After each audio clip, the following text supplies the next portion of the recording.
Milionário convidou a empregada de brincadeira, mas quando ela chegou, como uma deusa, todos ficaram chocados. O salão inteiro parou. O que ela revelou naquela noite desmascarou a elite e deu início à queda de um dos maiores impérios do país. Se inscreva em nosso canal para não perder mais histórias emocionantes como esta e deixe o seu curtir no vídeo para continuar assistindo. As risadas vinham abafadas pela porta de vidro fosco. Marcela segurava a bandeja com 2 xícaras de café e um copo d'água, a mão direita firme, embora o frio do ar-condicionado lhe arrepiava os braços nus. O relógio marcava 14 horas. Era para ser uma entrega rápida, mas havia algo de errado naquele riso. Ela empurrou a porta com o ombro, forçando o equilíbrio da bandeja, e entrou na sala oval, onde 5 homens engravatados e 2 mulheres em saltos altos cercavam a mesa de mármore. O ar estava carregado de cinismo e perfume caro. Marcela, disse Eduardo Lemos, o sócio mais jovem da holding, em tom alto demais para ser cordial. Justo quem a gente precisava. Ela caminhou até ele sem sorrir. Café com pouco açúcar, senhor Eduardo. Ah, sempre perfeita, ele comentou, olhando ao redor. Os outros sorriam como se assistissem a um número ensaiado. Mas me diga, Marcela, vai vir na festa da firma, né? O silêncio caiu como uma lâmina. Ela parou por um segundo, tentando entender o que ele acabava de dizer. Ele olhava fixamente, com aquele brilho debochado nos olhos. Perdão? A festa. Sexta. Sabe como é? A comemoração anual. Todos os departamentos estão convidados. E claro, não seria a mesma coisa sem a nossa musa da recepção. As risadas vieram como uma rajada. Uma das mulheres soltou um "Ai, meu Deus!" entre dentes. Um dos diretores mordeu a caneta para esconder o riso. Marcela manteve o olhar baixo, mas firme. Um músculo no maxilar pulava. Claro. Se todos os setores forem convidados, então... Respondeu com calma, deixando a bandeja sobre a mesa. Estarei lá. O silêncio que veio depois foi diferente. Desconfortável. Eduardo arqueou uma sobrancelha, surpreso com a resposta. Marcela se virou e saiu antes que o gosto amargo da humilhação subisse à garganta. Assim que a porta fechou, os comentários recomeçaram. Você ouviu isso? Ela vai mesmo. Alguém precisa avisar que não é um baile beneficente. No corredor, ela caminhava como se flutuasse, cada passo uma contenção. Entrou no banheiro e trancou a porta. Suas mãos tremiam. A primeira lágrima caiu antes que pudesse alcançá-la. No espelho, o reflexo mostrava algo que ela mesma evitava olhar há tempos. Cabelos presos com simplicidade, blazer neutro, olhos fundos de cansaço, mas vivos, muito vivos. Ela pegou o celular e ligou. Rê, você pode falar? Do outro lado da linha, a voz da irmã veio rápida, preocupada. Aconteceu alguma coisa? Marcela respirou fundo. A raiva, a vergonha e uma pontada de ironia se misturavam na voz. Me convidaram para a festa da empresa, com todas as aspas imagináveis. Riram. Acham que eu jamais apareceria. E você vai? Não sei. Acho que não. Pausa. Depois, firmeza. Então vai. Renata, você não entendeu. Eu entendi, sim. E é por isso que você tem que ir. Porque eles acham que você não vai. Porque eles acham que você não pode. Vai, Marcela. Vai para ser você. Doa a quem doer. Naquela noite, Marcela voltou para casa em silêncio. Tirou os sapatos e caminhou direto para a pequena estante no canto da sala. A foto da formatura em letras, tirada anos antes na Bélgica, ainda estava lá. E atrás dela, dobrada, a carta de agradecimento da Associação de Imigrantes que ela havia ajudado a alfabetizar. Para Marcela Andrade, por nos dar palavras quando o mundo só oferecia silêncio. Ela fechou os olhos. O peito doía, não de tristeza, mas de algo que ela não nomeava fazia tempo. Orgulho, raiva, fome de justiça, talvez tudo isso junto. Ela ligou para Renata novamente. Você ainda tem contato daquela costureira? A que fazia os vestidos para o coral da escola? Do outro lado, a irmã sorriu. Já mandei mensagem. Você vai precisar de um vestido, mas também de coragem. Tá pronta? Marcela respirou fundo. Tô. Vamos pra guerra. O corredor do 24º andar era longo, mas Marcela já decorara cada detalhe dele. Os tapetes cinzas, os quadros corporativos sem alma, o vidro fosco com o logotipo dourado da holding. Caminhar ali sempre exigira algo mais do que passos.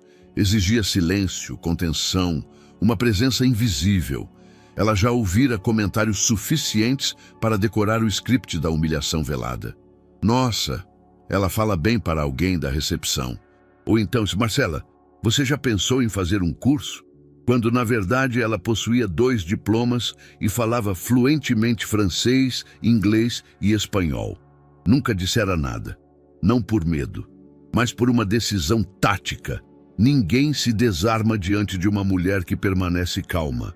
Mas naquele dia, enquanto sentava no banco do metrô, segurando a alça da bolsa com tanta força que seus nós dos dedos estavam brancos, algo estalava por dentro. As palavras de Eduardo, a risada arrastada de Viviane ecoando de fundo, tudo aquilo revisitava pequenas cicatrizes enterradas há tempo demais. 2 anos antes, ela entrara atrasada na sala de um dos gerentes porque havia ficado presa ajudando uma faxineira que havia se machucado no elevador. A reunião já tinha começado. Um dos coordenadores murmurou com a pasta aberta na mão, atrasada e ainda com cara de quem quer participar da conversa. Ela apenas entregou os papéis, ignorando o comentário. Mais tarde, ouviu dele outra pérola. Gente como você devia ficar feliz só por estar aqui dentro. Marcela respondeu com um sorriso educado e anotou a frase. Não em papel, mas no corpo, onde ela doía mais. Em outra ocasião, ouviu sem querer uma diretora de RH dizer que não se sabia de onde aquela Marcela tinha saído, mas tinha uns traços finos, talvez descendência europeia, o que a salvava um pouco. Marcela passou a usar batons mais neutros. Prendia o cabelo de modo a suavizar os cachos. Tudo em nome da invisibilidade funcional. De volta ao presente, no sofá da casa de Renata, as duas tomavam chá de hibisco e bolacha de água e sal. Ele te chamou na frente de todo mundo? Sim, aparentemente sou parte do entretenimento da elite agora. Ele fez isso de propósito, Marcela. Claro que fez. Eles riram, todos, como se fosse uma aposta. E o que você vai fazer? Marcela olhou para a xícara. Ainda não sei. Renata recostou no sofá, cruzou os braços. Sabe o que é pior? É que você esconde tudo o que sabe, como se tivesse que pedir licença para existir. Não é tão simples assim. É sim. Eles não sabem quem você é porque você também parou de se lembrar. Na estante da sala, havia um porta-retrato. Nele, Marcela com um grupo de mulheres usando véu, sorrindo com livros nas mãos. Bélgica. Projeto Elan. Ela havia coordenado aquilo durante 2 anos. Tinha feito relatórios, viajado para conferências, dado palestras e agora servia café. Lembra do dia que eu recebi a carta do Instituto Francês? Perguntou quase num sussurro. Claro que lembro. Você chorou 4 horas seguidas. E depois viajou com uma mochila e um francês arranhado. Voltou fluente e com um projeto premiado. Marcela sorriu breve. Eles não sabem disso, nem sonham. Então mostre, vá à festa, use um vestido elegante, fale francês se quiser. Dance, olhe nos olhos, seja quem você é, Marcela, porque eles apostaram na sua ausência. Marcela não respondeu de imediato. Apenas se levantou, caminhou até a estante, pegou uma pasta fina de couro. Dentro dela, recortes de jornal, certificados e uma cópia da carta que recebera da Comissão de Direitos Humanos de Bruxelas. Pela sua capacidade de enxergar os invisíveis. Eles não vão entender nada, Rê. Vão achar que é invenção. Deixa que a verdade cuida disso. No dia seguinte, Marcela chegou ao trabalho no horário de sempre. Mas havia algo diferente em sua expressão. Não sorria como de costume. Não se curvava nos cumprimentos. Eduardo passou por ela no corredor. Olhou por cima do ombro como quem não esperava que ela ainda estivesse ali. Ela apenas respondeu com um leve aceno. Nos bastidores, os comentários continuavam. Você viu que ela confirmou presença? Aposto que vai vir de jeans. Ou com aquele terninho cinza que ela vive usando. Marcela ouvia tudo, sem um músculo do rosto tremer. Na pausa para o almoço, sentada sozinha no refeitório, ela escreveu algo num caderno antigo, de capa marrom. Não é sobre vingança, é sobre recuperar espaço, sobre não ser coadjuvante na própria história. Ao fechar o caderno, um pequeno sorriso surgiu em seu rosto. Pela primeira vez em anos, ela sentia que estava prestes a desafiar algo maior que apenas um grupo de arrogantes engravatados. Ela estava desafiando a lógica do apagamento e estava pronta para ser vista. O barulho da máquina de costura parecia um coração nervoso, rápido, constante, metódico. O tecido azul marinho deslizava sob as mãos de Dona Dalva, que franzia os olhos a cada ponto. Na cadeira ao lado, Renata observava com os braços cruzados, enquanto Marcela segurava firme a fita métrica contra o busto. Você quer que fique justo ou apenas estruturado? Perguntou Dalva, com uma caneta presa no coque grisalho. Elegante, sem parecer que estou tentando impressionar. A voz de Marcela saiu mais baixa do que queria. Impossível não impressionar, minha filha, retrucou Dalva, já com o alfinete na ponta da língua. Seu porte já fala por si. Marcela não respondeu. Olhava para o espelho com desconfiança. Ainda via a recepcionista. Ainda se via como a mulher que abaixa os olhos e agradece por um bom dia, dito com desprezo. Renata se aproximou e ajustou o tecido nos ombros da irmã. Eles acham que você vai aparecer com um terninho velho ou um vestido alugado mal passado. Mal sabem que vão levar uma rasteira estética e moral. Sem falsa modéstia. Isso aqui é uma guerra de linguagem. E roupa também fala. Marcela respirou fundo. A cada prova, sentia-se mais exposta. Não era sobre o vestido. Era sobre permitir que a própria luz saísse do esconderijo. No fundo da sala, Dona Dalva cantarolava uma canção antiga de Clara Nunes. A suavidade da melodia parecia contradizer o que aquela tarde carregava. O prenúncio de uma batalha. Na sala da cobertura da holding, Eduardo Lemos segurava uma taça de vinho, enquanto Viviane olhava os modelos do buffet para o evento de sexta. A tela do tablet mostrava salmões sobre cama de aspargos, taças de espumante e decorações minimalistas com tons dourados. Vai ser tudo impecável. A imprensa vai cobrir e o ministro confirmou presença, disse Viviane, sem tirar os olhos da tela. Ótimo! E os convites dos departamentos operacionais? Foram todos, inclusive aquele da recepção. Eduardo riu com o canto da boca. Jura que ela vai ter coragem? Parece que sim. Ouvi dizer que ela confirmou. Viviane largou o tablet e o olhou diretamente, irritada. Eduardo, fala sério. Você só fez aquilo para descontrair, né? Óbvio. Aquilo foi um gesto de boa vontade, vai. Quis integrar a plebe. Se ela realmente aparecer, isso vai pegar mal. Uma coisa é ter diversidade, outra é misturar as coisas demais. A voz dela soava natural demais, como quem expunha o tempo todo esse tipo de pensamento. Relaxa, mesmo que apareça, ela não vai se destacar. Essas pessoas têm vergonha de existir. Não tem presença. Viviane assentiu, mas guardou a inquietação.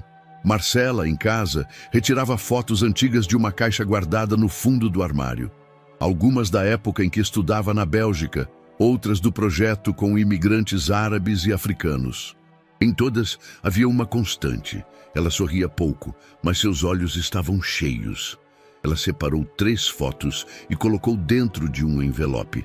No quarto ao lado, Renata testava maquiagens antigas. Você vai querer que eu vá com você? Não. Tem certeza? Eu preciso fazer isso sozinha. Renata entrou no quarto com os olhos marejados. Eles nunca imaginaram que a garota que servia café falava francês melhor que metade dos embaixadores. Porque eu nunca dei espaço para eles saberem. E por que não? Porque eu me acostumei a sobreviver em silêncio. Então chegou a hora de fazer barulho. Na empresa, as conversas se tornavam mais sussurradas conforme a data se aproximava. Ela ainda vem? Aposto que não vai ter coragem. Se aparecer, vai ser o mico do ano. E se ela surpreender? Surpreender com o quê? Com um vestido comprado em 12 vezes? Marcela ouvia e engolia seco. Na quarta-feira, 2 dias antes da festa, recebeu um e-mail, convite formal. Assinado pelo setor de eventos da empresa. Ela leu devagar. Confirmou presença com um clique e depois arquivou o e-mail. Na última prova, Dona Dalva ajeitava os acabamentos finais. Eu te conheço desde quando era menina, Marcela, sempre com os livros no colo e uma dignidade que dava gosto. Agora você vai andar entre lobos. Mas olha aqui, disse apontando para a barra do vestido. Essa costura aqui sou eu te protegendo. Marcela sorriu pela primeira vez naquele dia. Obrigada, Dalva. Vai deixar eles sem saber o que dizer. Vão olhar para você e perceber que nunca entenderam nada. À noite, Marcela passou um creme no rosto, cortou as pontas do cabelo, organizou a pasta com documentos. Não era para mostrar, era para lembrar a si mesma. Sentou na cama, abriu o caderno marrom. Faltam 2 dias. Se eu tremo, não é de medo, é da força que estou contendo há anos. Fechou os olhos. O dia estava chegando. O hall de entrada do Hotel Prado Imperial estava revestido de mármore branco, com colunas iluminadas por luzes âmbar e garçons circulando com bandejas de champanhe francesa. O som ambiente era de jazz instrumental, o suficiente para cobrir os cochichos, mas não os disfarçar por completo. Uma fileira de convidados se aglomerava próximo à entrada do salão principal, onde uma estrutura translúcida, em formato de cubo, centralizava o espaço. Dentro dele, uma árvore seca estilizada simbolizava a raiz do crescimento corporativo. Tudo milimetricamente instagramável. E ainda assim, naquele universo cuidadosamente montado, havia uma tensão pairando. Alguém viu se ela chegou? Murmurou Clarice, uma das coordenadoras do setor jurídico, ajustando o brinco de pérola. Não vai vir. Claro que não, respondeu um analista ao lado, servindo-se de uvas caramelizadas. Esse tipo de gente não se mete onde sabe que não pertence. Eduardo Lemos caminhava entre os grupos com um sorriso automático. Seu blazer azul petróleo, feito sob medida, contrastava com a expressão inquieta. Procurava não demonstrar, mas estava atento à porta. Viviane, em um vestido vermelho colado ao corpo, notou. Ela não vem, disse, segurando sua taça. Você fez aquilo como piada, lembra? Não precisa se preocupar. Nem estou. Só achei que fosse engraçado. Viviane percebeu algo. Uma hesitação. Um incômodo que ele não assumiria nem sob tortura. Às 8 horas da noite, o porteiro do salão se movimentou. Uma convidada diferente se aproximava. Não havia salto alto nem vestido escandaloso. Apenas uma mulher que andava com firmeza. Elegância contida. Força silenciosa. A barra do vestido azul marinho cortava o ar com leveza.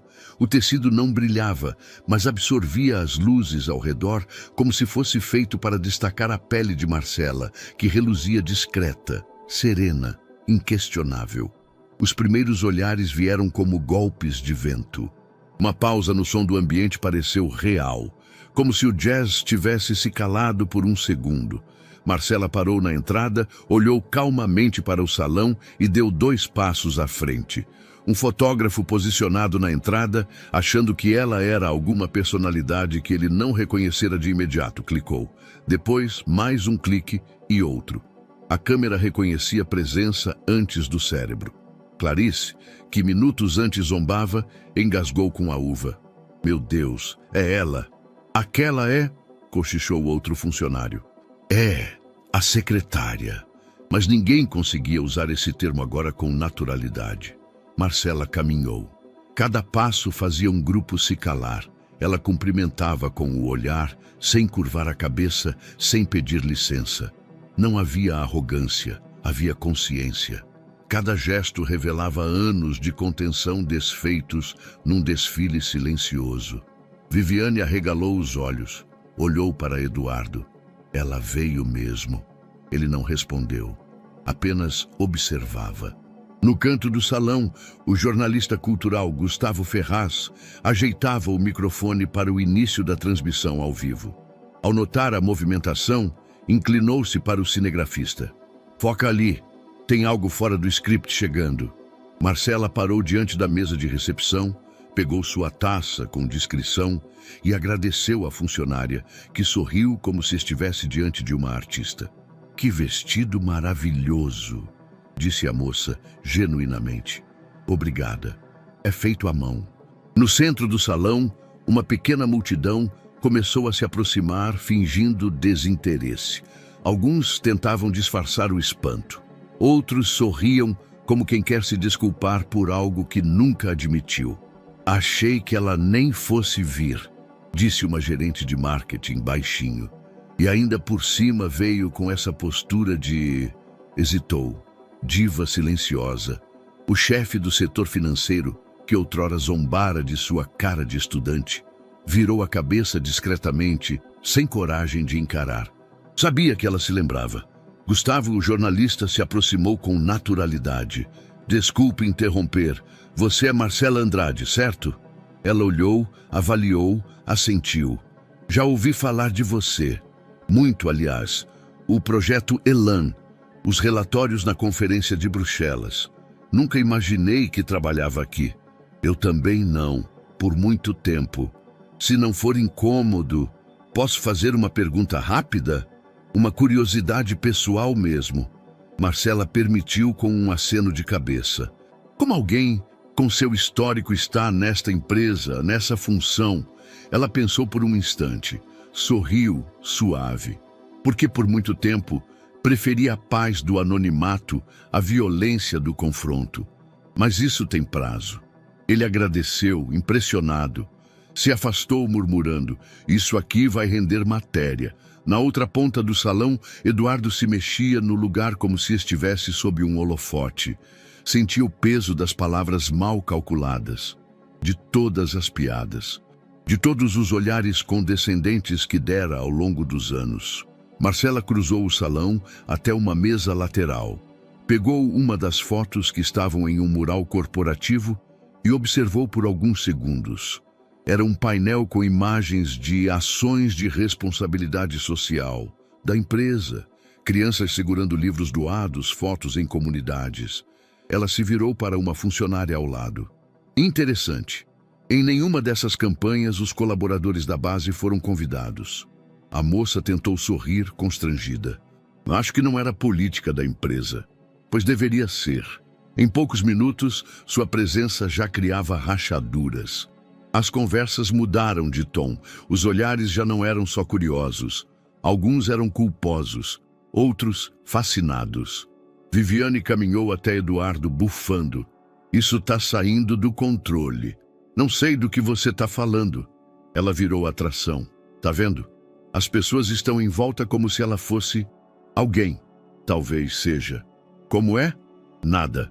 Viviane apertou a taça com tanta força que o cristal quase trincou. Marcela, agora em pé próxima à árvore central, se tornava sem querer o centro gravitacional do evento. Não por volume, mas por presença. E pela primeira vez naquela empresa, em todos os anos ali dentro, ninguém a chamava de a menina da recepção. Agora, ela era simplesmente Marcela. O painel improvisado estava programado para discutir boas práticas sociais no setor corporativo. Nada que alguém ali levasse muito a sério. Era uma formalidade, um momento ensaiado entre discursos mornos e champanhes intermináveis. Mas quando Gustavo Ferraz, o jornalista cultural convidado como mediador, subiu ao palco, algo fora do script o inquietava. Vamos começar com o previsto, disse ao microfone, lendo os nomes dos executivos alinhados na lateral do palco. Mas antes, peço licença para um desvio, uma presença ilustre que não estava na programação. Alguns olhares se cruzaram em confusão. Eduardo Lemos estreitou os olhos. Viviane parou de mexer no celular. Existe alguém aqui hoje cuja história, sinceramente, me envergonha por ter descoberto só agora. Ela não ocupa cargos de liderança aqui, pelo menos não oficialmente. Mas sua trajetória fala mais sobre impacto social do que qualquer gráfico corporativo. Marcela, sentada no canto da segunda fileira, percebeu os olhos se voltando de novo para ela. O jornalista a encarava com respeito. Marcela Andrade. Se não for um incômodo, você aceitaria compartilhar com a gente um pouco da sua experiência no projeto Elan? O nome do projeto ecoou no salão como uma palavra estrangeira, e para quase todos era. Ela hesitou. O tipo de hesitação de quem aprendeu a medir cada gesto, mas se levantou. Não havia mais recuo. Caminhou até o palco sob um silêncio que crescia a cada passo. O microfone lhe foi entregue. Ela o segurou com uma leve firmeza. Não havia script, não havia ensaio. Havia apenas verdade. Boa noite, disse, e sua voz preencheu o salão com sobriedade. Sou Marcela Andrade. Trabalho nesta empresa há 6 anos, mas antes disso, coordenei um projeto de alfabetização para imigrantes na Bélgica, chamado Elan. O projeto começou com 7 mulheres que não sabiam ler nem escrever em seus próprios idiomas. O murmúrio cessou. A sala mergulhou num silêncio involuntário. Era 2015. A crise migratória estava no auge.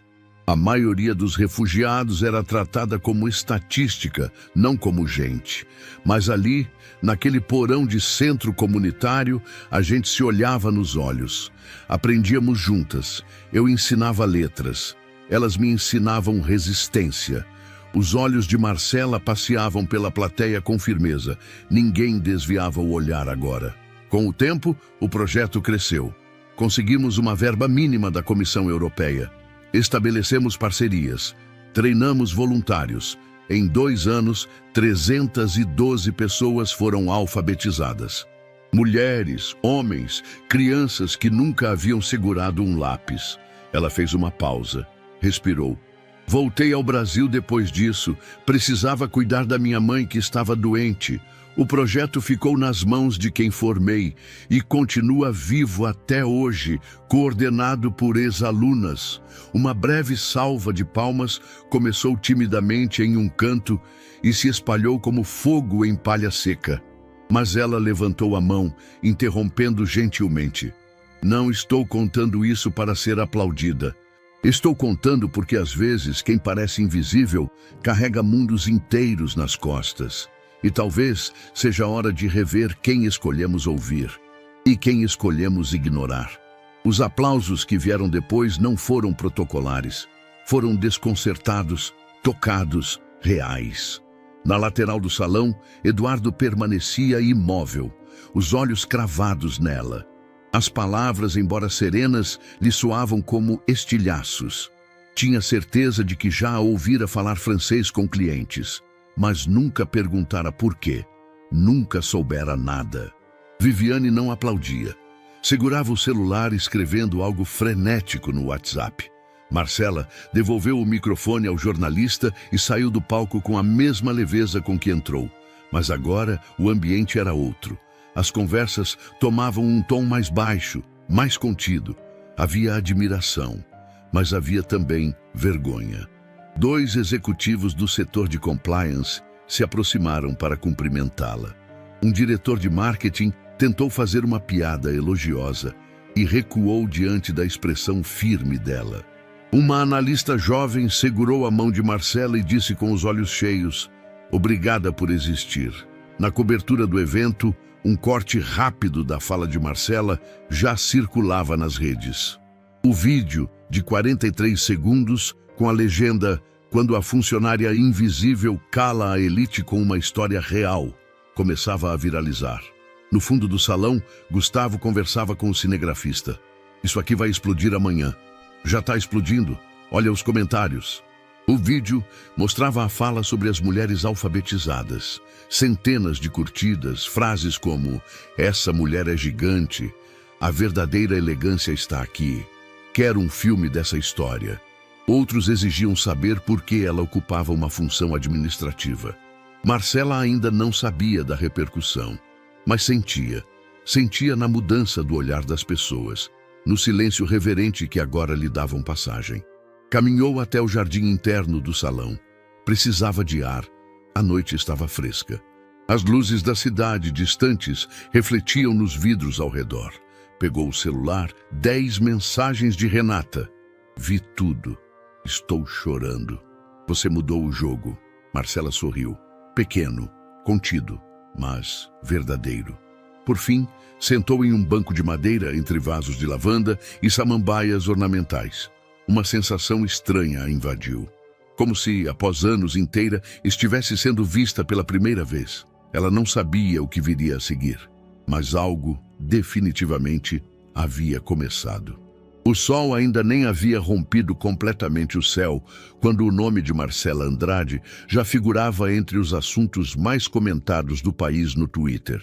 Vídeos da sua fala na festa da empresa, editados por usuários anônimos e perfis ativistas, ganhavam milhares de curtidas e compartilhamentos por hora. Em um deles, a frase "Quem parece invisível carrega mundos inteiros nas costas" aparecia em letras brancas sobre a imagem congelada de seu rosto firme. O fundo, um remix suave de piano com toques de jazz, emoção embalada para viralizar. Às 7 horas, a matéria do jornal matinal estourou. A mulher ignorada por uma multinacional que liderou um projeto humanitário na Bélgica. Em poucas horas, diversos canais de notícias e perfis de influenciadores sociais replicavam o conteúdo, com manchetes variadas, mas uma mesma pergunta retumbando. Como alguém com tal histórico ocupava uma posição tão invisibilizada? Na sala do departamento de comunicação da empresa, o telefone não parava de tocar. A assessora de imprensa, pálida, tentava escrever uma nota de posicionamento ao mesmo tempo em que lia os comentários da imprensa. "E temos um incêndio", declarou, encarando os sócios reunidos às pressas. E sem bombeiro à vista, Eduardo entrou por último na sala de reuniões. Evitava o celular. Sabia que o nome de Marcela estava em todas as redes. Sabia que sua fala, sua presença, sua elegância desconcertante haviam virado símbolo de algo que ele mesmo jamais previra.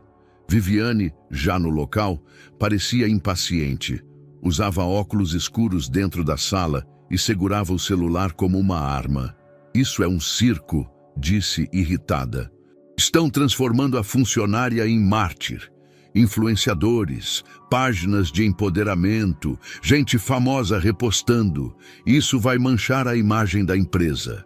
"A imagem da empresa já está manchada", respondeu o diretor jurídico. "A omissão é visível. Não há diversidade nas lideranças.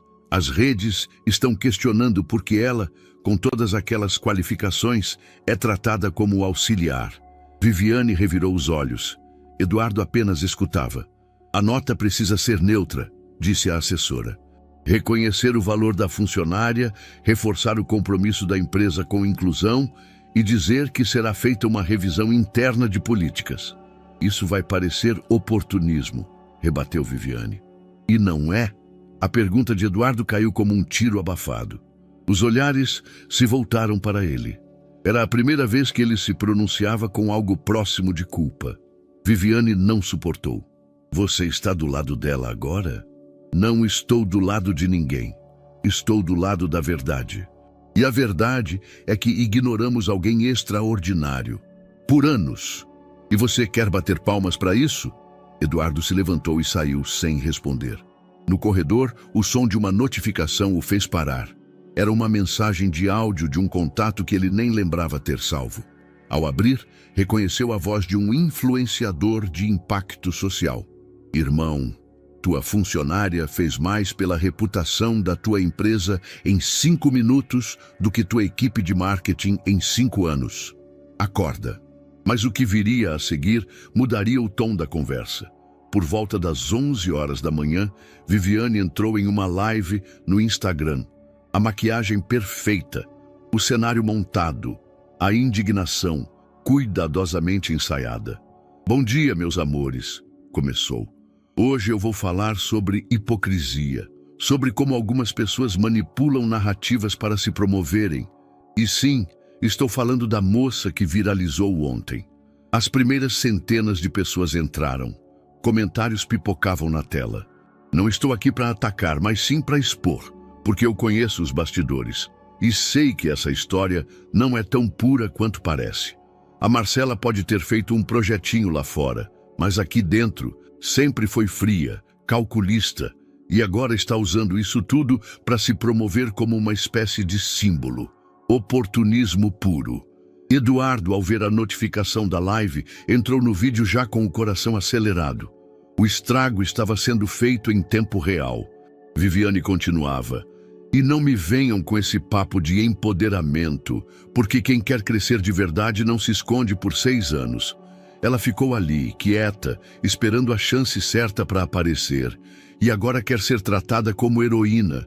Desculpa, mas não. Isso aqui é empresa, não é ONG." O trecho foi cortado e repostado em menos de 10 minutos. As reações foram imediatas. Indignação, repúdio, piadas de péssimo gosto, comparações com vilãs de novelas. Viviane virou trending topic em segundos, por todos os motivos errados. O impacto foi ainda mais grave do que o previsto. Às 14 horas, 2 dos principais investidores da empresa emitiram notas cobrando explicações públicas. Uma das agências de responsabilidade social parceiras anunciou que estava suspendendo temporariamente qualquer colaboração. No grupo interno da empresa, funcionários começaram a comentar o ambiente tóxico, muitos revelando episódios silenciosos de preconceito que haviam vivido. Eduardo foi chamado novamente para uma reunião de crise. Lá dentro, o clima era de guerra. "Precisamos conter a repercussão imediatamente", gritou um dos sócios. "Isso pode nos custar milhões em contratos com parceiros europeus." "É isso que acontece quando a gente não escuta", disse a assessora de imprensa. "A fala da Viviane é uma bomba." "E o que propõe? Que a gente demita ela", rebateu outro. "No mínimo, um afastamento temporário e uma retratação pública. Ou a crise de imagem vai virar processo." Viviane não apareceu mais no escritório naquele dia. Eduardo, isolado na sala dele, assistia pela 10ª vez ao vídeo de Marcela. Os olhos fixos, a expressão cansada. No final da tarde, Marcela recebeu uma ligação da jornalista Marina Rangel, da Globo News. "Marcela, boa tarde. Seu nome está circulando como símbolo de uma pauta maior. Gostaríamos de entrevistá-la. Pode ser ao vivo?" Ela hesitou. "Eu preciso pensar." "Claro, mas só uma coisa. O que você fez ontem tocou o país." Marcela desligou, respirou. Estava em casa com o notebook fechado e as notificações desligadas. Tudo explodia ao redor, mas ela precisava de silêncio para pensar. No celular, Renata mandava prints, vídeos, manchetes. Marcela olhou para a tela, depois para o espelho. Não era sobre vaidade, era sobre responsabilidade. O rosto dela agora era símbolo de uma indignação antiga, e mesmo sem pedir, ela estava no centro de algo que crescia sem controle. A reunião extraordinária foi marcada para as 9 horas em ponto, mas às 8h45 todos já estavam reunidos no 30º andar. A sala envidraçada, com vista para o centro financeiro da cidade, abafando a angústia que pairava no ar. Os sócios estavam sentados em torno da mesa oval. Papéis impressos, dados de engajamento, relatórios de impacto reputacional e uma tela ligada com o painel de métricas em tempo real. Cada menção ao nome da empresa atrelada a Marcela acendia um alerta vermelho.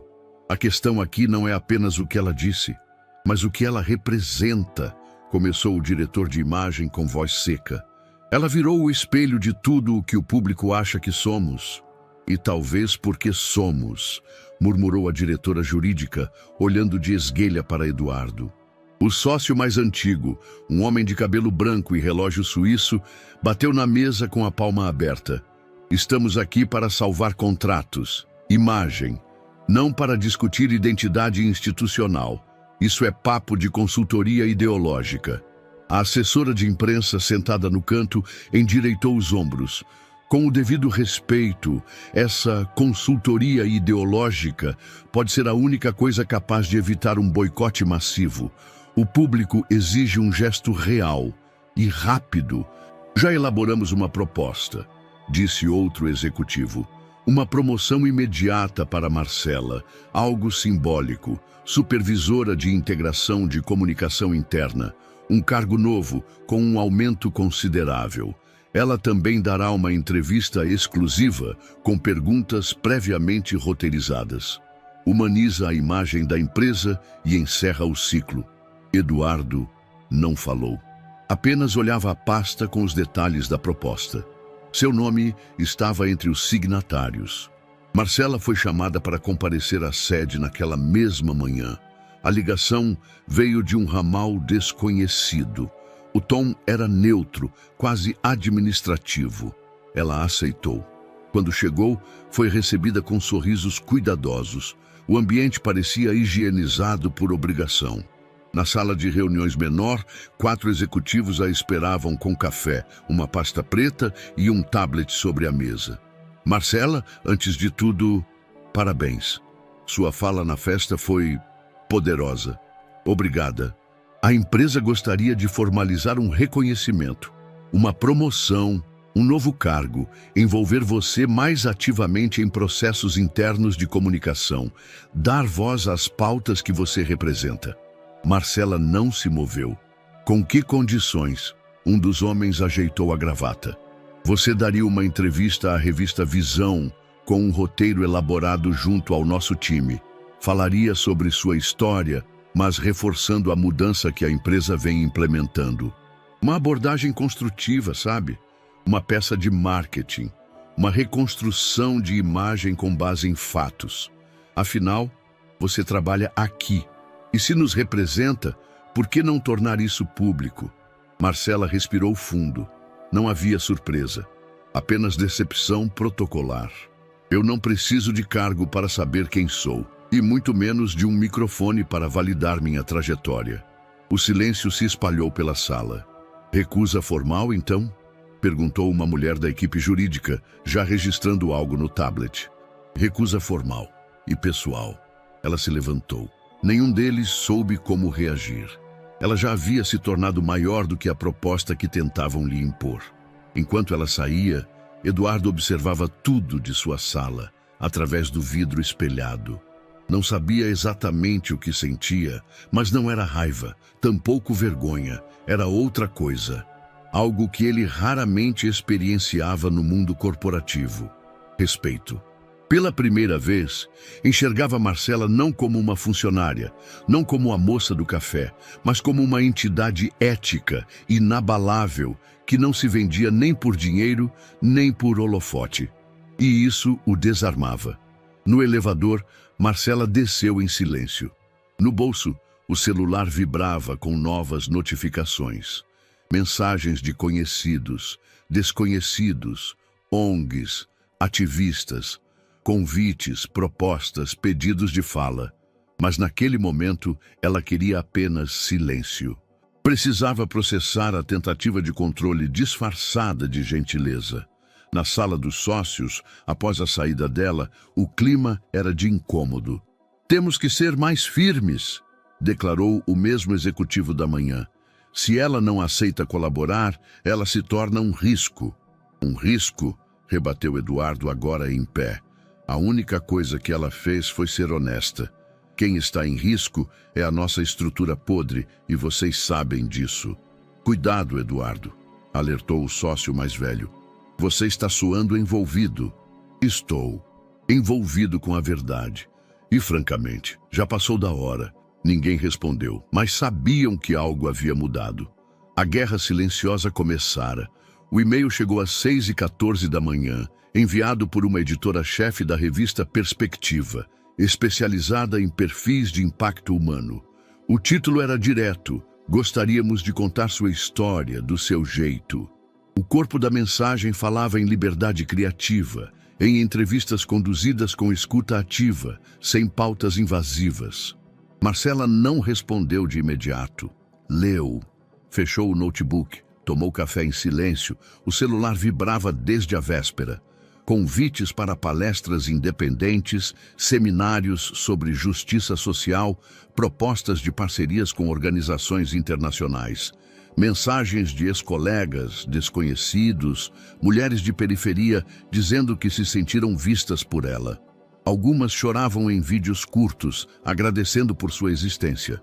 Renata imprimiu uma seleção das mensagens e colocou sobre a mesa da sala com um bilhete. Caso você se esqueça de quem é, leia isso. Marcela passava os olhos pelos papéis como quem observava outro idioma. Não se via como símbolo, muito menos como heroína. Não queria isso, mas também não podia negar que havia um mundo se movendo por sua causa, e talvez apesar dela. No final da manhã, ela aceitou 2 convites. Um para participar de uma mesa de discussão sobre políticas públicas em educação com o Instituto Palavra Cidadã. Outro para visitar uma escola em Guarulhos que trabalhava com alfabetização tardia de adultos. Ambos os projetos não pagavam cachê, mas tinham propósito. Na mesma semana, uma jornalista do Fantástico entrou em contato. Queria fazer uma reportagem especial com base na trajetória de Marcela, desde sua infância em Embu das Artes até o projeto Elan na Bélgica. Sua história pode inspirar milhares, disse a repórter ao telefone, mas só se você quiser. Marcela pediu tempo para pensar. Na sala de casa, abriu a caixa de sapatos onde guardava fotos antigas, papéis de imigração, cartas de ex-alunas do projeto e uma folha de jornal com a manchete: Brasileira comanda programa de alfabetização na Europa. Era de 2017. Ninguém da empresa onde trabalhava sabia disso. Nunca contara, nunca sentira que importava. Agora, importava. Marcela ligou para a repórter no dia seguinte. Podemos fazer, mas sem floreios, sem heroísmo, só a verdade. Combinado. A gravação começou numa quarta-feira chuvosa, com a equipe visitando o prédio onde Marcela cresceu. Ela apontava os degraus que costumava descer correndo, a biblioteca pública onde descobriu Clarice Lispector, os cadernos rabiscados que guardava de sua mãe, que aprendera a ler com 32 anos. Minha mãe sempre dizia: o mundo pode tirar tudo, menos as palavras que você aprende. O trecho entrou na edição final da matéria e virou um dos vídeos mais compartilhados do mês.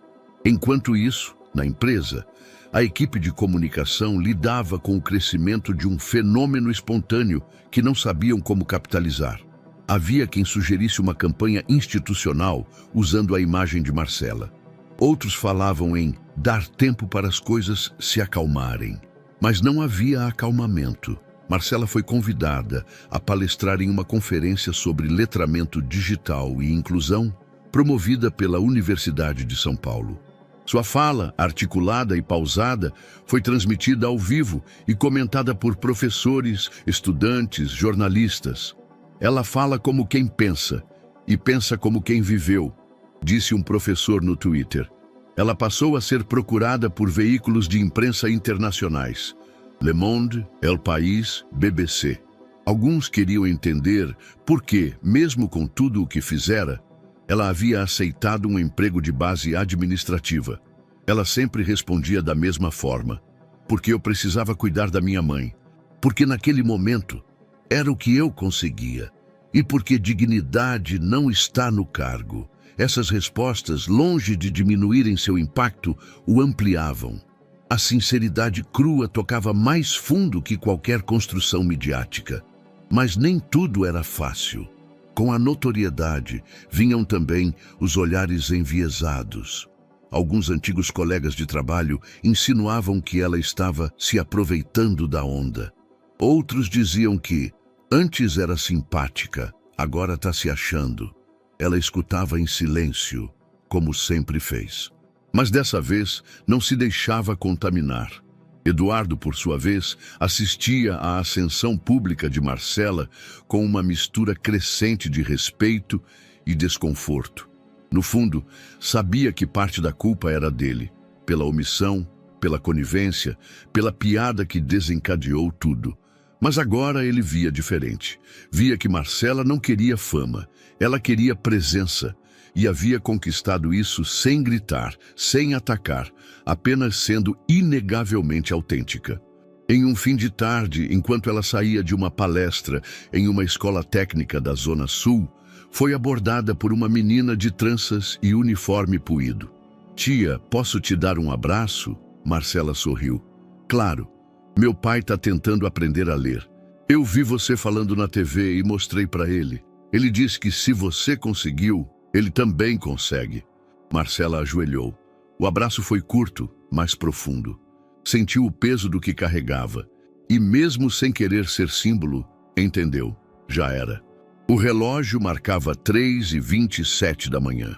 Eduardo estava sentado na penumbra do escritório de casa, iluminado apenas pela luz azulada do monitor. Ao fundo, um silêncio incômodo, quebrado apenas pelo som do ventilador girando lentamente. Na tela, a reportagem especial do Fantástico sobre Marcela. Ele havia assistido 3 vezes. Na primeira, com curiosidade. Na segunda, com desconforto. Na terceira, com um aperto inexplicável no peito. E agora, pausava a cada fala, analisando trechos como quem decifra um código. Marcela falava sobre a mãe, sobre a infância, sobre os livros escondidos na bolsa escolar para não parecer nerd demais, num bairro onde ler era luxo. Falava sobre ter ganhado uma bolsa de estudos com 18 anos e embarcado para a Bélgica com o francês, decorado de CDs emprestados. "Eu não sabia se ia conseguir", dizia ela na tela. "Mas fui, porque ninguém nunca me disse que eu podia." E às vezes é nesse silêncio que a gente aprende a se empurrar. Eduardo pausou, levantou-se, caminhou até a varanda. Lá embaixo, a cidade dormia como se nada estivesse acontecendo. E ele, que sempre se achou desperto, agora percebia o contrário. Sentou-se de novo, abriu uma nova aba no navegador, procurou o nome do projeto Elan, leu os relatórios em francês, os artigos, as publicações da Comissão Europeia. O nome de Marcela estava lá, entre os responsáveis pela criação de um modelo de letramento replicado em 5 países. Fechou o notebook. Olhando o reflexo na janela, viu não um executivo de sucesso, mas um homem vazio, moldado para herdar, não para construir. Percebeu que todas as suas conquistas vinham com pedigree, e que todas as suas certezas haviam sido moldadas por privilégios tão antigos que ele nem sabia nomeá-los. Lembrou da piada do convite, do riso solto, dos comentários que nunca contestou, de como durante anos sequer soube o sobrenome dela. O desconforto virou urgência. Pegou um bloco de notas, respirou fundo e começou a escrever. No topo, em letras firmes, carta aberta, sobre o silêncio e a cegueira. Nas primeiras linhas reconhecia o erro, não o da festa, mas o estrutural, a omissão, a conivência com um sistema que desumaniza quem não se encaixa no molde. A maneira como se beneficiava de um ambiente onde Marcela precisava se esconder para sobreviver. "Nunca perguntei, nunca quis saber, porque não precisei", escreveu. A carta fluía como se ele estivesse limpando séculos de sujeira. Não havia palavras de autopiedade, havia incômodo e vergonha. Ao amanhecer, enviou a primeira versão para a assessoria de comunicação da empresa. Pediu revisão, mas deixou claro: a carta seria publicada. A resposta veio em menos de 1 hora. Fria. "Não recomendamos a publicação do conteúdo. A exposição pessoal associada à imagem institucional pode gerar ruído e desdobramentos jurídicos." Tradução: silêncio, preservar a estrutura, evitar ruídos, fingir que tudo estava sob controle. Mas Eduardo já não cabia mais naquela lógica. Convocou uma reunião com os sócios para as 9 da manhã. Sentados novamente ao redor da mesa de vidro, os diretores analisavam os danos de reputação. Mas Eduardo foi direto. Escrevi uma carta aberta e pretendo publicá-la hoje. O sócio mais antigo foi o primeiro a reagir. Isso seria um desastre. Assumir culpa é o mesmo que admitir que a empresa falhou. Você vai abrir brecha para ações judiciais.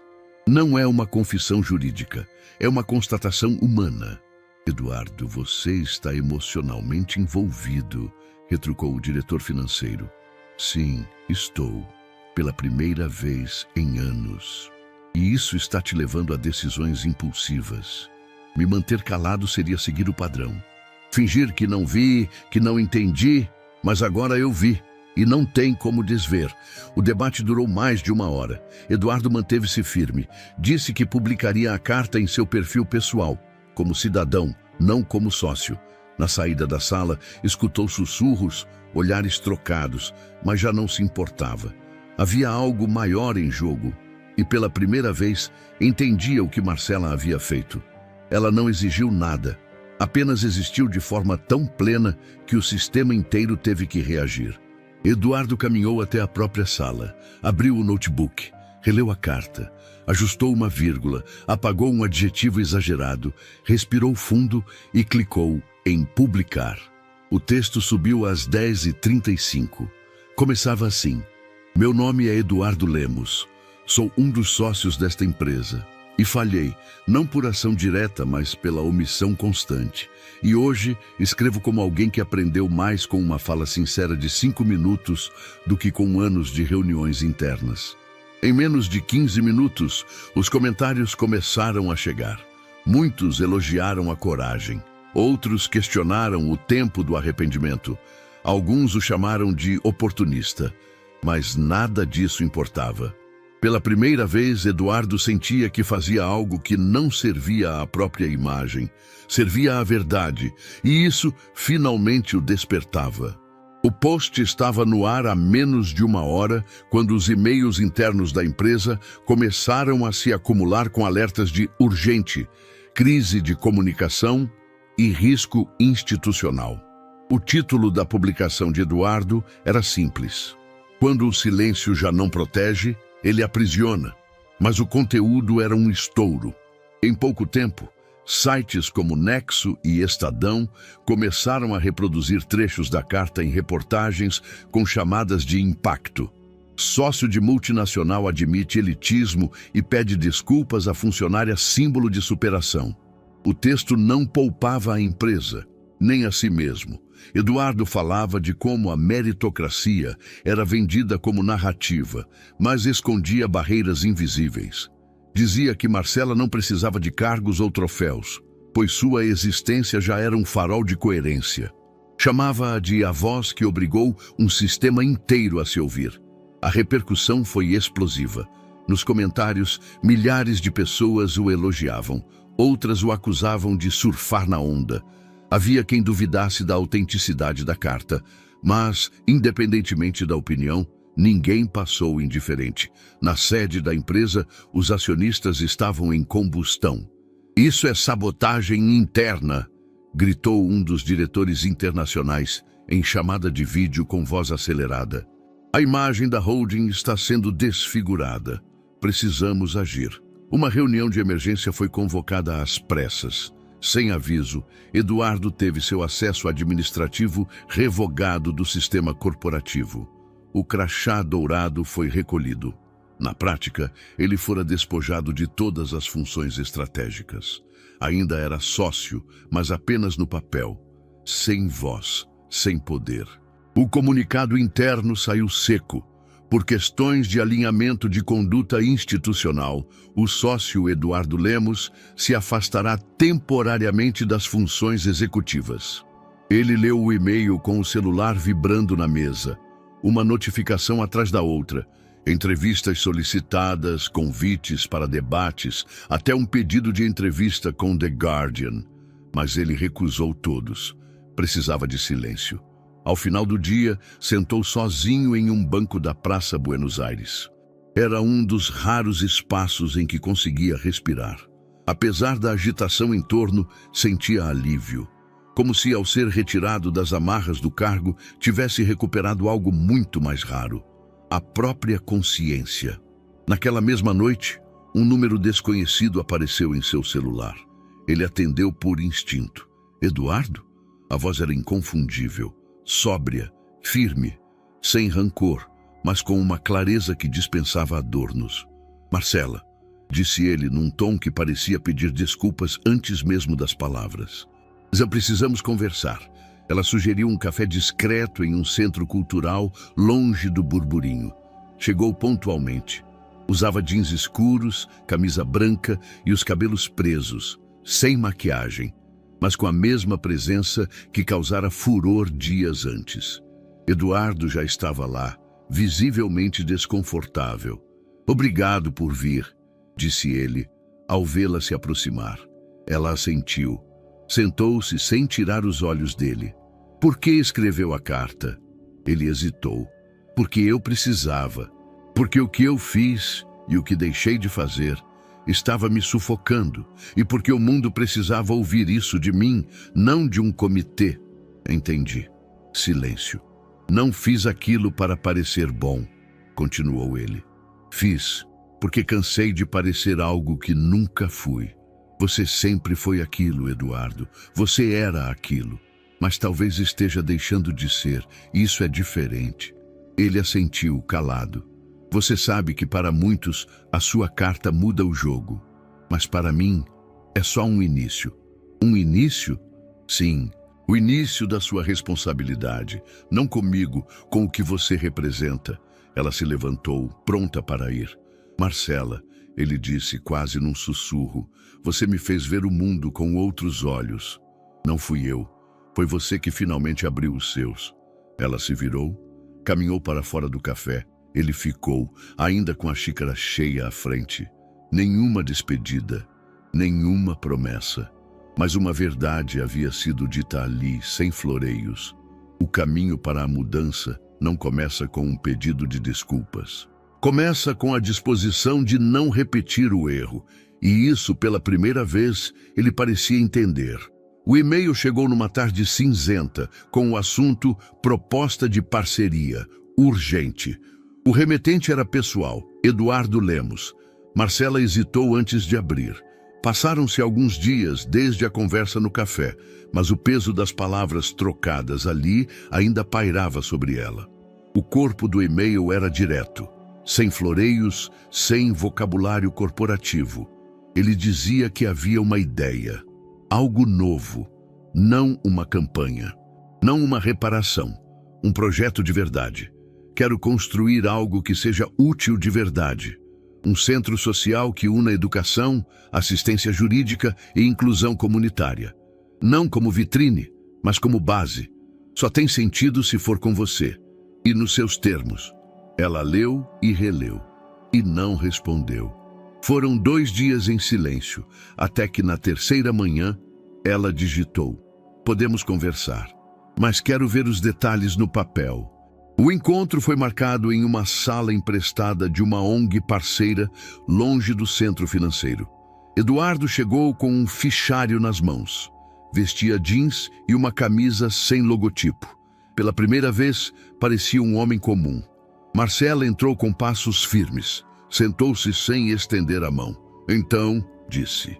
Ele abriu o fichário, mostrando esboços de estrutura, setores interdisciplinares, previsão de parcerias com universidades públicas, espaço para cursos de capacitação, um núcleo jurídico gratuito para atendimento popular e oficinas culturais abertas à comunidade. Isso foi ideia sua? Perguntou ela, ainda cética. Em parte, mas é a sua vivência que pode transformar isso em realidade. Você não quer montar isso para limpar a imagem da empresa. Não, saí da estrutura formal. Estou fazendo isso por fora, com recursos próprios e apoio de quem entende que o modelo atual não funciona mais. Marcela folheou as páginas devagar. Por que eu? Porque você já fez isso. porque você entende o que significa ensinar alguém a escrever o próprio nome, e porque eu não quero repetir os erros de sempre, mas entendo se preferir não se envolver. Ela fechou o fichário. Eu tenho algumas condições. Diga, eu não sou funcionária. Não assino contrato que me submeta à hierarquia corporativa. Sou sócia fundadora, em condições iguais. Decido junto. E quero carta branca para montar a equipe. Fechado. Quero autonomia sobre a linha pedagógica. E o jurídico tem que ser formado por gente que conheça a realidade de quem vai entrar por aquela porta. Nada de gabinete em ar-condicionado. Concordo. E se em algum momento você tentar transformar isso em publicidade, eu saio. Eduardo não hesitou. Você tem minha palavra. Marcela se recostou na cadeira. Pela primeira vez, seus olhos suavizaram. Então temos um acordo. O projeto começou a tomar forma de maneira orgânica. Alugaram um espaço antigo numa vila urbana que havia sido desativada, com estrutura de galpão e pátio amplo. Lá montaram o Centro Popular de Direitos e Saberes, um nome que Marcela fez questão de batizar. A primeira equipe foi formada com precisão cirúrgica.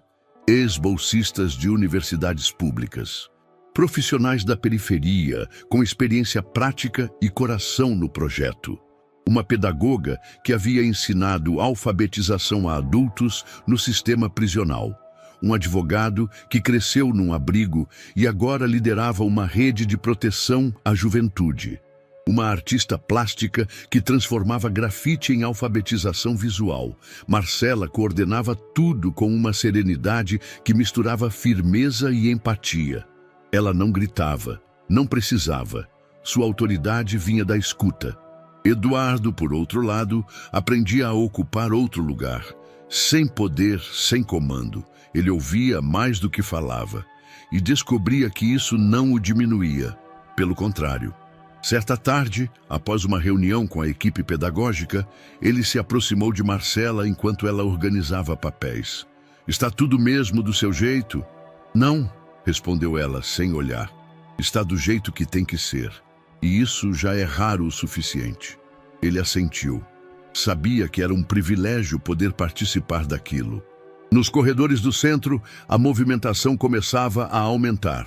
Gente chegando para se inscrever em cursos. Mães com crianças no colo. Senhores silenciosos carregando cadernos novos. Jovens buscando orientação jurídica. O projeto ainda era piloto, mas já respirava vida. Marcela passava por eles com um sorriso breve, mas acolhedor. Às vezes parava para ouvir uma história, às vezes apenas observava. Numa dessas pausas, uma jovem perguntou: "Você que é a moça da televisão?" "Não, eu sou Marcela." "Só isso." A menina sorriu e respondeu: "Para mim, só isso já é muito." Marcela caminhou de volta para sua sala com a sensação de que, pela primeira vez, estava construindo algo que não precisava se explicar. E dessa vez, com a equipe certa, pelo motivo certo. Na manhã da inauguração da fase piloto do Centro Popular de Direitos e Saberes, o céu estava encoberto, mas o pátio do galpão recebia os primeiros visitantes com uma leve brisa e cheiro de café recém-passado. Não havia fita para cortar, nem discurso cerimonial. Havia gente, e isso bastava. Marcela chegou cedo. Usava calça jeans escura e uma blusa clara com mangas dobradas. Tinha nas mãos uma prancheta e no olhar uma calma que escondia um misto de ansiedade e esperança. Ela percorreu as salas simples, decoradas com cartazes feitos à mão pela equipe. Um dizia: "Ler é não depender de ninguém para entender o mundo." Na sala 2, sentaram-se 8 pessoas para a primeira aula de alfabetização de adultos. Entre elas, Dona Marlene, de 54 anos, mãe de 5 filhos, que criara a todos sozinha e nunca aprendera a assinar o próprio nome. A educadora Soraya distribuiu cadernos novos e lápis. Quando pediu que cada um escrevesse o nome como conseguisse, Marlene olhou para a folha em branco por quase 3 minutos antes de tentar. Na terceira tentativa, escreveu Marlene, com letras tortas, mas legíveis. Depois chorou. E quando a educadora perguntou por quê, ela respondeu: porque hoje eu posso escrever o nome do meu filho no caderno dele sem pedir ajuda. A notícia correu pelos corredores como uma onda silenciosa. Alguns membros da equipe se emocionaram. Eduardo, que observava da porta, conteve um nó na garganta. Na sala jurídica, um imigrante senegalês, Mamadou, era atendido pelo advogado Rafael. Havia sido preso injustamente por porte indevido de mercadoria. Vendia pulseiras artesanais nas calçadas da cidade. Não falava português fluentemente. Assinara documentos sem entender. Rafael ouviu, traduziu, explicou. E na semana seguinte conseguiu uma audiência com liminar para suspender o processo. Mamadou saiu do centro com os olhos marejados e um aperto de mão forte que dizia mais que qualquer agradecimento. Esses relatos começaram a se multiplicar. Uma adolescente trans conseguiu acesso ao seu nome social na escola com a ajuda da equipe do centro. Um idoso de 68 anos tirou sua primeira identidade. Uma mulher surda teve acesso a uma oficina com intérprete de Libras pela primeira vez. Marcela acompanhava cada caso de perto. Não interferia diretamente em todos, mas sabia os nomes, os rostos, os detalhes. Costumava dizer: não estamos oferecendo caridade, estamos devolvendo direito. Em poucos dias, o centro virou assunto em rádios comunitárias, páginas de educação alternativa e blogs ativistas. A imprensa maior demorou a chegar, mas quando chegou, veio em peso. A matéria do El País Brasil foi a primeira. Centro fundado por ex-secretária promove inclusão real com recursos mínimos e impacto imenso. A jornalista descreveu o local com precisão emocional.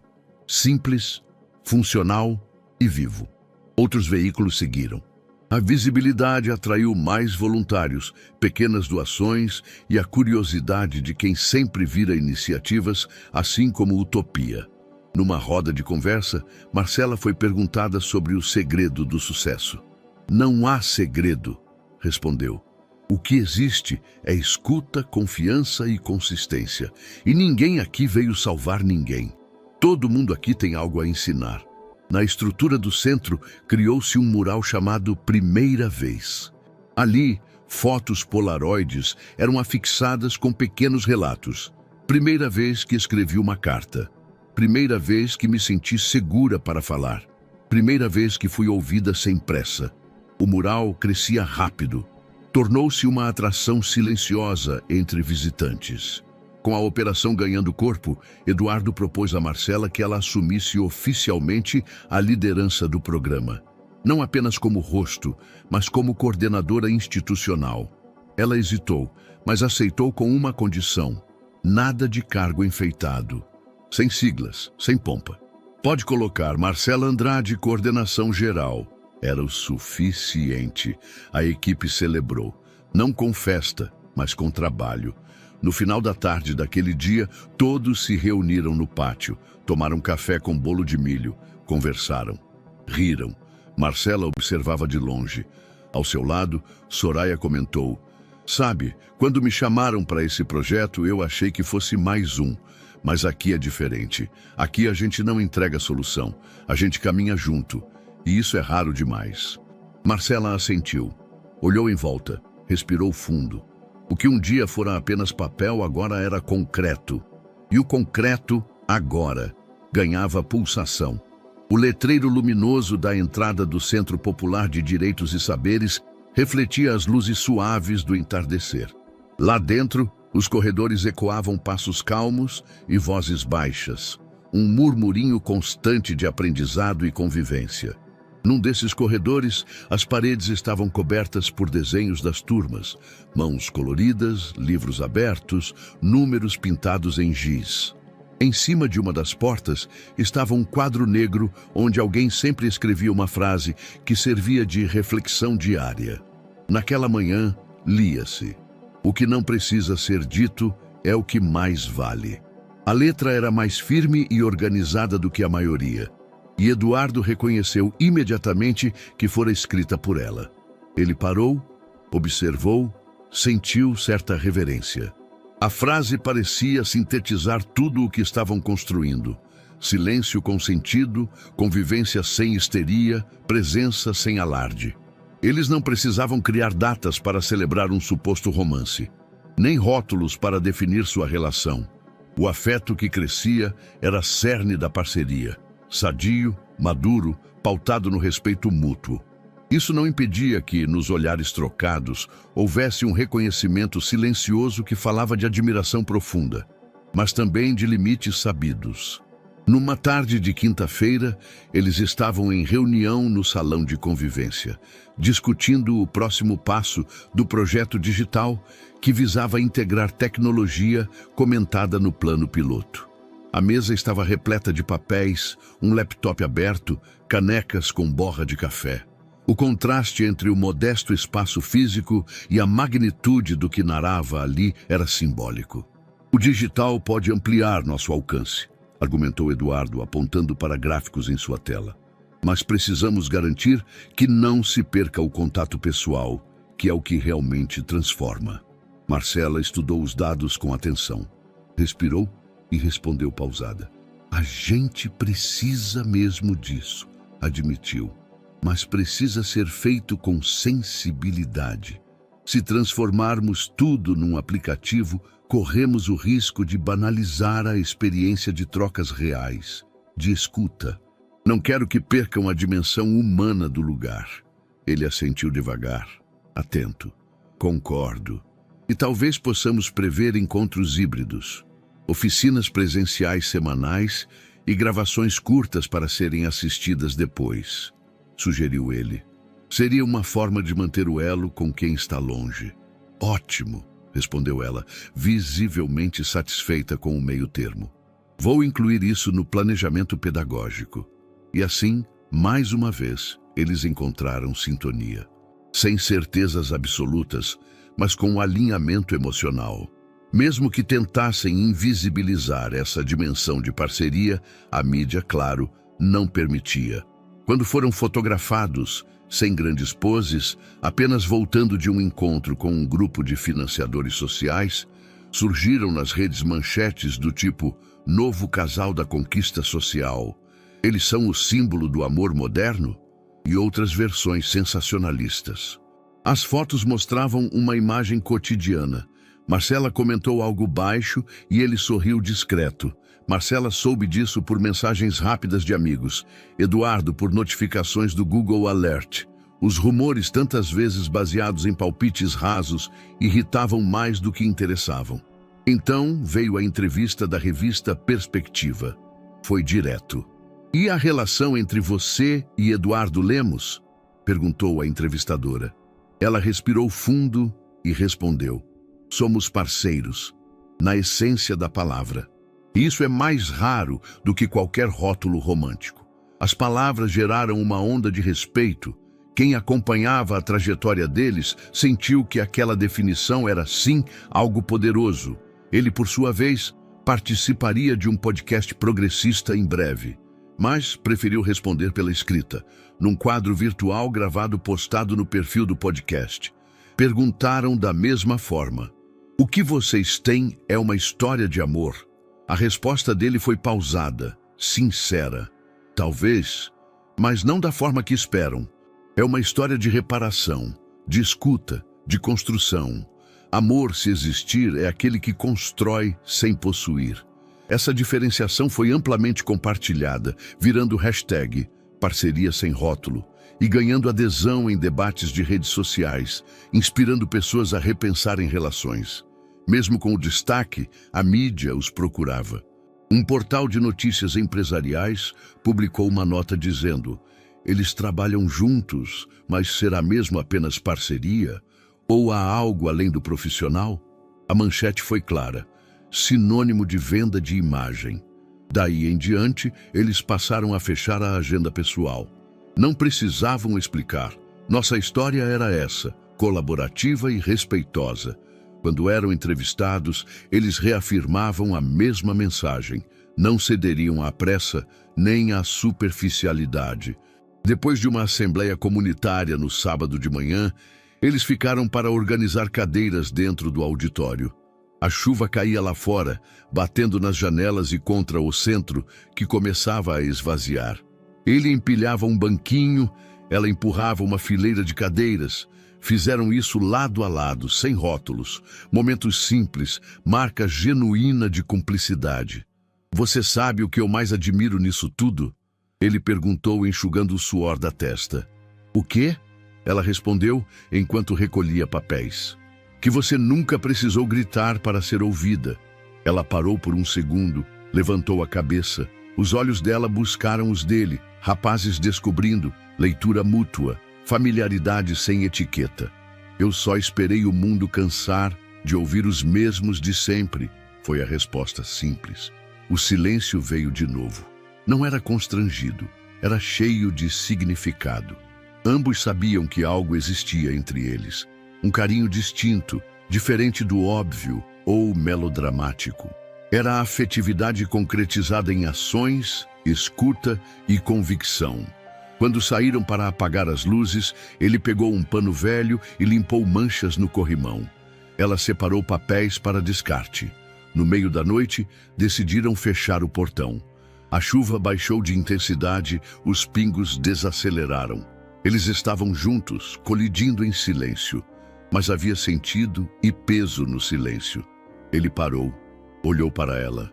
"Obrigado", disse baixo, quase num sussurro. Ela sorriu sem resposta. Ele voltava ao carro. Ela seguia para casa. Daquela noite, surgia a prova de que parceria pode ser amor, sem precisar styling, dedicação desperta, justificável ou convencional. É cumplicidade construída no sagrado do silêncio e do reconhecimento mútuo. Eles tinham virado símbolo não por estarem juntos, mas por terem ripado a mania social de reduzir narrativas. A história deles era de parceria que inspirava. E isso era mais incrível do que qualquer manchete romântica. A primeira manchete foi discreta. Um blog de economia alternativo publicou: "Investidores silenciosamente retiram apoio de tradicionais holdings para financiar impacto social direto." Dentro do artigo, o nome da firma onde Eduardo fora sócio aparecia discretamente, sem alarde, mas com significado. Nos corredores envidraçados do 8º andar da sede da empresa, o efeito foi imediato. 2 contratos internacionais não foram renovados. Um parceiro de longa data suspendeu os repasses até reestruturação de diretrizes éticas. Mas a direção ainda subestimava o impacto. Até que em menos de 15 dias, 6 funcionários seniores, 3 da área jurídica, 2 da comunicação e 1 das gestoras de projetos, pediram demissão. Os comunicados internos alegavam projetos pessoais, mas as redes contavam outra história. Alguns deles apareceram como voluntários em fotos publicadas nas redes do Centro Popular de Direitos e Saberes. O contraste era gritante. Enquanto a firma tentava salvar a própria imagem com campanhas genéricas sobre diversidade e valorização de talentos, o centro fundado por Marcela e Eduardo crescia a passos firmes e com autenticidade. Nos primeiros 6 meses, o centro já havia registrado mais de 1.000 atendimentos, 200 matrículas em cursos de alfabetização e 70 ações jurídicas resolvidas com sucesso.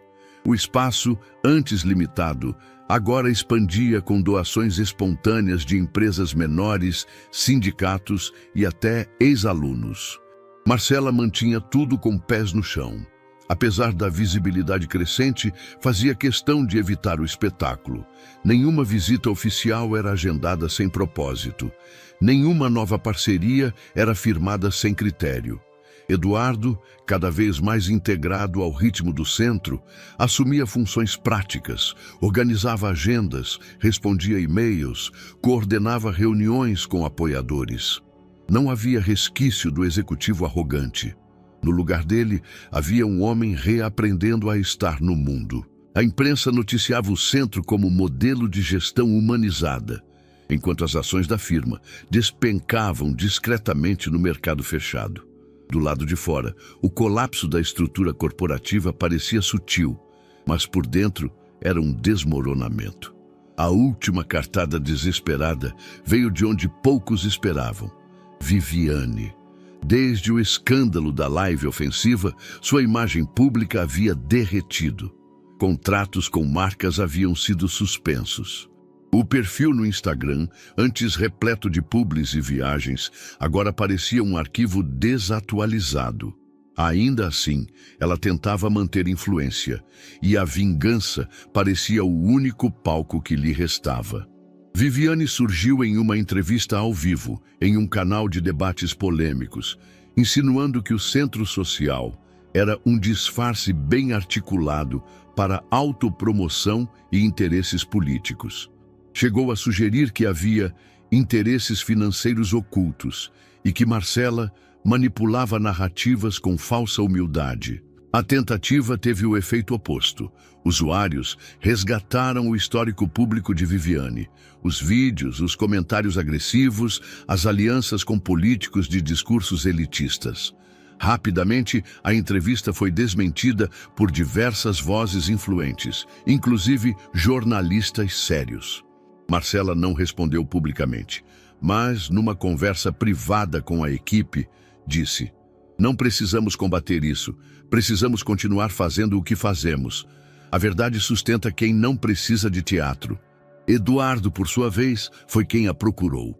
Foi até o estúdio da rádio, onde Viviane fizera a entrevista. Pediu 2 minutos ao vivo para defender o direito à integridade de uma causa coletiva. O pedido foi negado, mas sua declaração gravada circulou em redes e foi reproduzida por diversos portais. O que fazemos não precisa se defender, porque o impacto está na prática. Se alguém tem dúvidas, que venha até aqui e veja com os próprios olhos. As palavras ecoaram. Na semana seguinte, representantes de um fundo internacional de impacto social desembarcaram em São Paulo para visitar o centro. Passaram 2 dias em imersão com a equipe. Saíram de lá com um plano de financiamento trienal para a expansão regional. Enquanto isso, a antiga firma vivia seu pior trimestre em uma década. A tentativa de rebranding institucional, com campanhas genéricas e frases recicladas, soava cínica diante da autenticidade do centro. Um dos investidores mais antigos escreveu em uma carta aberta: "Não posso continuar financiando estruturas que promovem a exclusão sob a maquiagem da inovação. Prefiro investir em quem transforma de verdade." Essa frase, republicada por centenas de perfis, virou lema de um novo movimento: o desinvestimento ético, incentivando pessoas a redirecionarem apoio de grandes conglomerados para iniciativas sociais locais e transparentes. No último mês do ano, os sócios da firma convocaram uma assembleia interna. O clima era de tensão. As decisões giravam em torno de fusões, cortes, novas lideranças, mas já era tarde. O que havia sido corroído não era apenas financeiro, era estrutural, moral, irreversível. Alguns funcionários começaram a se referir ao prédio como o castelo de vidro, bonito por fora, oco por dentro. No centro, o movimento era outro. "Abrimos mais uma turma de reforço escolar para adolescentes", informou Soraya durante uma reunião da equipe. "E temos agora fila de espera para oficinas de direitos civis." Marcela ouviu tudo com olhos atentos, anotava, observava e no final dizia sempre: "A prioridade continua sendo o cuidado, e o cuidado não pode virar máquina. Vamos devagar, mas firmes." O centro seguia crescendo, não como uma explosão, mas como raiz, e raízes, quando profundas, resistem a qualquer vendaval. Era fim de tarde, quando Marcela passou lentamente pelos corredores do Centro Popular de Direitos e Saberes, agora em plena expansão. O sol se infiltrava pelas janelas largas e riscava faixas douradas no chão de cimento liso. O som das aulas ecoava entre as paredes como música viva. Palavras soletradas, risos contidos, perguntas tímidas. Ela parou diante de uma sala onde um menino de talvez 9 anos se levantava, segurando uma folha de papel com as 2 mãos trêmulas. Tinha o cabelo crespo bem aparado, olhos grandes e uma voz fina que vacilava no início, mas ganhava ritmo à medida que lia. No papel eu me encontro, nas palavras me escondo, porque no mundo lá fora, às vezes, eu não sou todo.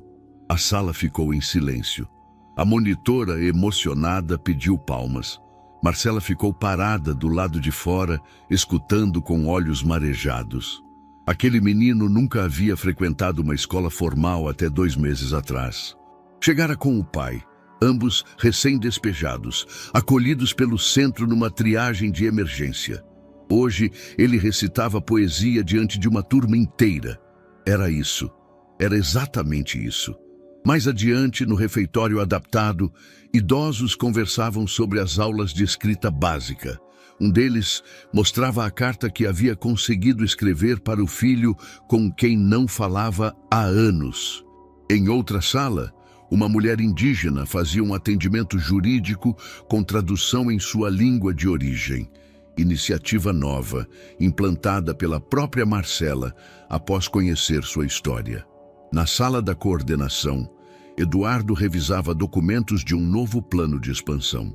Traçava com calma as propostas de replicar o modelo do centro em outras 3 cidades, começando com parcerias locais, sem intervenção vertical. Quando Marcela entrou, ele não percebeu de imediato. Só levantou os olhos quando ela se aproximou e tocou levemente sua mesa. "Aconteceu de novo", disse ela com um meio sorriso. "O quê?" Um menino que nunca pisou numa escola recitou poesia na frente de todo mundo. E foi ouvido. De verdade. Eduardo sorriu. Não se surpreendia mais, mas cada uma dessas histórias ainda o atingia como a primeira vez. "Estamos prontos para abrir a próxima sede", disse ele, apontando o planejamento. "E quero que você vá comigo apresentar o projeto." "Você sabe que não gosto de palco", ela respondeu divertida. "Mas você sabe que já está nele", disse ele, olhando firme. "Só que, diferente dos outros, você faz o palco virar chão." Marcela não respondeu. Caminhou até a janela. Olhou o movimento no pátio. Um grupo de jovens fazia grafites coloridos no muro lateral. Pintavam palavras como justiça, cuidado e escuta. Nada de slogans, apenas o que viam ali dentro. "Às vezes eu ainda fico surpresa", disse ela, sem se virar. "Não com o que a gente construiu, mas com o que isso desperta nas pessoas. É como se elas se dessem conta de que estavam sempre prontas, só precisavam de espaço." "Você deu esse espaço", Eduardo murmurou, levantando-se e ficando ao lado dela. "Nós demos", corrigiu. Eles ficaram ali em silêncio. Não havia música, nem barulho de fundo. Apenas a respiração leve de um lugar vivo. Naquela noite, a equipe do centro se reuniu para um sarau comunitário. Crianças cantaram. Adultos contaram causos. Uma senhora de cabelos grisalhos leu em voz alta o primeiro parágrafo de um conto que escrevera na oficina. Quando terminou, lágrimas escorriam de seus olhos. Ao final do evento, enquanto cadeiras eram empilhadas e abraços trocados, Eduardo e Marcela se afastaram um pouco da multidão. Sentaram-se lado a lado em um dos bancos do jardim. "Lembra do começo?" ele perguntou com voz baixa. "Qual parte?" ela retrucou, brincando. De aquela onde você disse que só iria ao evento da firma para mostrar quem era." "Mostrei? Você não só mostrou. Você criou um novo caminho." Ela ficou em silêncio por um momento. Depois disse: "Às vezes penso que, se tudo tivesse sido diferente, se eu tivesse sido ouvida antes, talvez nem esse centro existisse. Talvez. Mas o que importa é que agora, todo mundo aqui está sendo visto." Ela o olhou. Ele retribuiu o olhar. Ali não havia promessas, não havia juras. Só havia uma certeza compartilhada, silenciosa, como o ar que os cercava. Aquilo que haviam construído era real e necessário. Sem precisar de manchetes, sem precisar provar. Estavam juntos, sem contratos, sem pressa, apenas lado a lado. Quando as luzes foram apagadas, Marcela deu um último olhar ao pátio iluminado pela lua. Crianças ainda corriam ali, retardando a ida para casa. Jovens desenhavam os últimos contornos no mural. Um grupo discutia ideias para a próxima oficina. Ela sorriu.